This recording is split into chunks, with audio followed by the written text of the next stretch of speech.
Dans un environnement insalubre, au milieu des herbes verdâtres et des eaux stagnantes, des habitants remplissent seaux et bidons à partir de conduits d'eau percés. À Grand Baobab Bonabéry, ces tuyaux, alimentés par le réseau Kamwata, ont été cassés par des riverains en manque d'eau potable. Malgré la faible pression et les risques sanitaires visibles sur place, beaucoup disent ne plus avoir d'autre choix pour faire face au quotidien. Ça nous arrive même parfois de couper les tuyaux des gens, on nous coupe des convocations, on nous fait des problèmes au quartier. Ça fait déjà pratiquement 2 ans. 2 ans comme nous souffrons, comme vous avez vu là. Nous sommes vraiment fatigués, vraiment.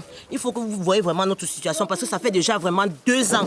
On puise l'eau sale comme vous voyez là. Parfois, ça arrive même que les gens ouvrent les toilettes. Ça vient, ça dispose même l'eau comme vous voyez là. Les enfants consomment, la population. Parfois, les enfants sont à l'eau palue.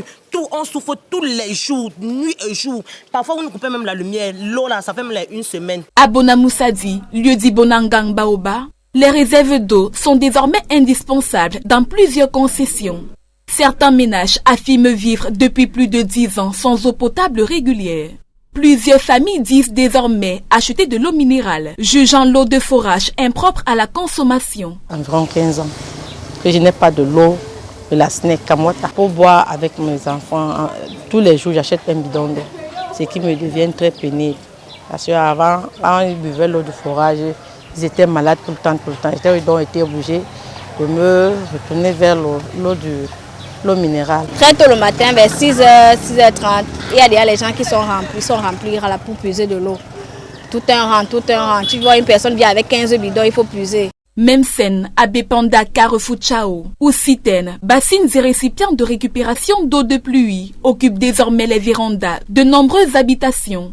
Les habitants dénoncent des robinets à sec depuis des années, malgré les frais d'entretien de compteurs prélevés chaque mois. Chaque mois, la facture vient, on paye l'entretien de compteur. On va entretenir jusqu'à quand?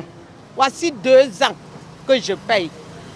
Même si ce ne reste que 1000 francs, c'est beaucoup. Une source proche de la Kamwata explique cette situation par la croissance démographique de Douala, le vieillissement des installations et l'insuffisance de production d'eau potable.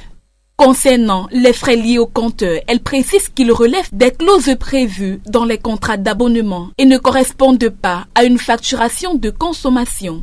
La société annonce par ailleurs plusieurs mesures palliatives, notamment le projet de l'usine de Japoma, le renforcement des capacités de production, l'extension du réseau et des travaux de modernisation destinés à améliorer progressivement la desserte dans plusieurs quartiers de Douala d'ici fin 2026.